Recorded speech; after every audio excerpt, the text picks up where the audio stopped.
Hey everyone, Dan Mortimer with eXp Realty coming to you again from Henderson, Las Vegas to give you the latest market update for activity as of the week of October 29th.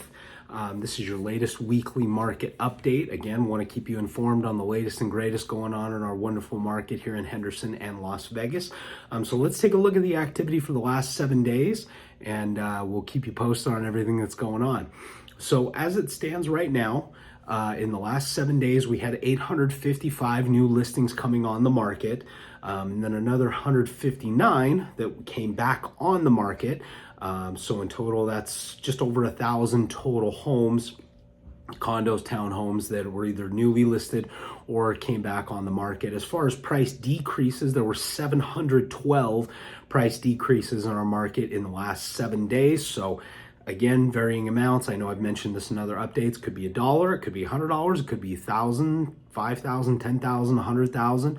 Just kind of depends on the seller and their agent and what they've decided to do. But we had 712 of them in the last 7 days. Now, as far as units going under contract, we've seen there were 286 that went into under contract show status, meaning they're still allowing showings, but generally people don't show those homes once they go under contract. And then another 450 that went into under contract no-show status. So in total, you're talking about 736 homes that went into that under contract status. So still lots of activity happening. And then we had 544 homes that were in under contract status that sold in the last 7 days.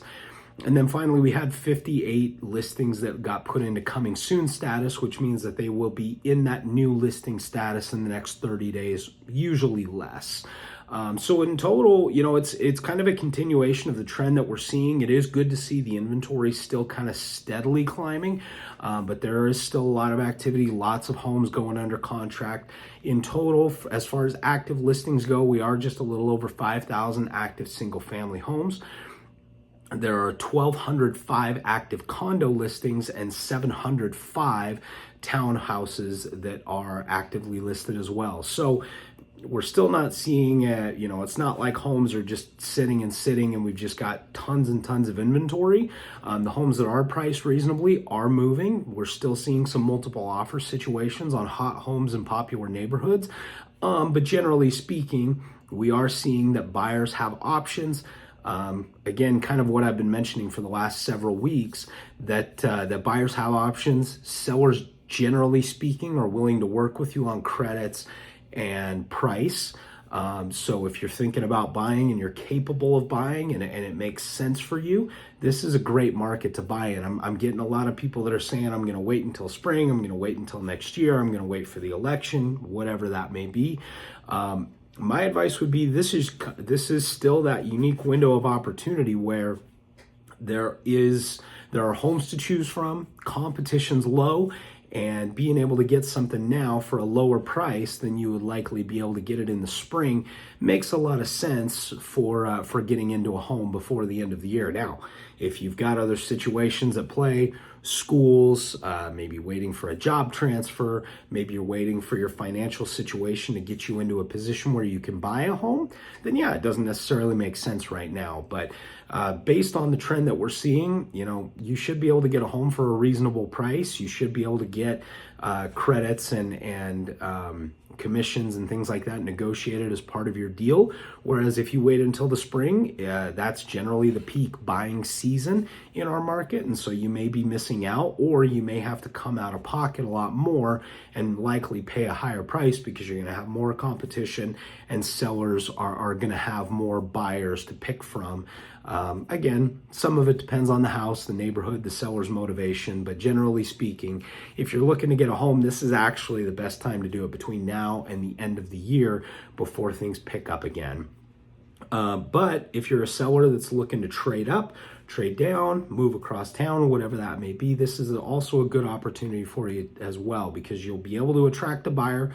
You can price your home well, but more importantly, on the other side, what we see when the market when market activity is really strong is it's a lot harder for sellers to get that subject to sale contingency approved by a seller. It's harder for them to get commissions covered by a seller. It's a lot harder for them to, on the home that they're purchasing, get the deal that makes sense for them. They have to be much more aggressive. I mean, like I said, just a few years ago, we were having people waiving appraisal contingency, inspection contingency, stuff that I would never recommend. Whereas right now, sellers are willing to work with you, unless it's a hot home in a really popular neighborhood. Generally speaking, you're going to have some more flexibility negotiation wise. So that would be my recommendation, but we are seeing this trend continue. At some point it is going to shift, whether that's next month, December, or into 2025 and into the next the kind of the beginning of our peak season. We are going to see this market start to shift and more buyers enter as interest rates have remained lower than they were the last couple of years, although they still haven't come down to those kind of crazy 2021, 2020 levels when people were getting 2 and 3% interest rates. But there's still lots of great options out there. So that's the latest for our market for the last 7 days for the week of October 28th. As you can tell, my voice is pretty shot today, but I'm dedicated to, I'm committed to putting these videos together for you every week, producing regular content for you so that you can stay informed of the market regardless of how I'm feeling. So I hope that you get some value from this. I hope that you can still hear me okay and that this provided some value to you. We'll see you next week. And in the meantime, if you like this content, please be sure to like and subscribe to my channel. There's no cost to do it. It's just like following me so that you get notifications when my latest videos hit YouTube. And then the other thing I would recommend is if you want to, if you're thinking about buying a home, if you're thinking about selling a home, everybody's situation is unique. There's no blanket answer that applies to everybody. So I would recommend, I put a link in the description of this video. You can book a no-hassle consultation with me. There's no cost, there's no obligation. You may sit down with me for an hour and say, I don't like Dan, or you know what, it doesn't make sense for you to buy or to sell. Maybe it makes sense to wait. Maybe it makes sense to wait 3-6 months. Maybe it makes sense to wait a year or two. So the real purpose of these is to sit down, learn a little bit more about your situation, talk about the market, talk about what you're looking for and what your goals are, and then we put a specific game plan in place to help you to achieve your goals, whether that's buying, selling, continuing to rent, continuing to wait, staying in your current situation, whatever that may be. So I hope you guys get some value from this.